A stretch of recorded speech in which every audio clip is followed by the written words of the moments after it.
Keempat pelaku pembunuhan sadis di Pekanbaru diancam dengan hukuman mati.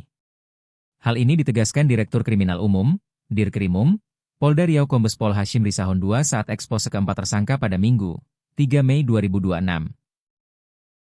Dalam kasus ini, para tersangka dijerat pasal 340 KUHP tentang pembunuhan berencana junto pasal 365 ayat 3 KUHP dan pasal 469 tentang pencurian dengan kekerasan yang mengakibatkan korban meninggal dunia, dengan ancaman hukuman mati, penjara seumur hidup, atau pidana penjara maksimal 20 tahun.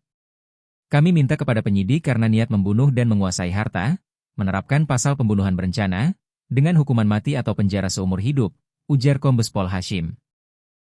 Keempat pelaku sempat melarikan sejumlah barang berharga di rumah korban, namun belum sempat dilakukan pembagian. Harta korban berupa cincin, gelang, handphone dan uang $400 Singapura serta teropong, laptop dan jam tangan ikut diamankan. Selain satu unit mobil Avanza yang digunakan pelaku untuk menjalankan aksinya ke rumah korban dengan bernomor polisi Aceh Tengah. Sebagaimana diketahui, Polresta Pekanbaru melakukan ekspose setelah menangkap 4 pelaku perampokan dan pembunuhan terhadap lansia Dumaris di Rumbai Pekanbaru Minggu, 3 Mei 2026. Terungkap dalam ekspose tersebut keempat tersangka yakni berinisial AF sebagai otak pelaku yang merupakan mantu korban, kemudian eksekutor Sal dan kedua temannya ikut dalam aksi tersebut E dan L.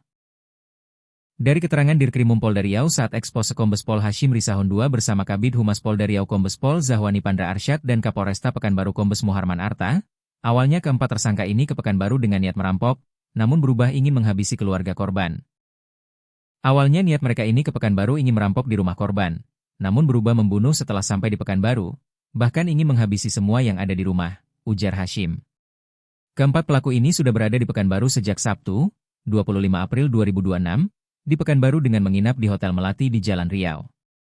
Di sana mereka merencanakan yang awalnya ingin merampok, berubah menjadi ingin menghabisi semua isi penghuni rumah termasuk Arnold anak korban dan adik korban. Beberapa hari sebelum kejadian mereka sempat melakukan penggambaran lokasi target yang akan dirampok, yakni rumah korban. Namun pada hari kejadian, otak pelaku AF menghubungi suaminya Arnold yakni anak korban dan berjanji bertemu di sebuah ruko di Jalan Sudirman. Saat bertemu di Jalan Sudirman tersebut pelaku pun menuju ke rumah korban dan langsung masuk ke dalam rumah. Sesampainya di rumah korban, AF yang merupakan menantu ditemani L yang tidak lain adalah teman sekolah SMP AF di Sumut. Sampai ke dalam rumah sempat salam korban dan cium tangan, dan ditanya mertuanya kok sudah lama tidak kesini, ujar korban.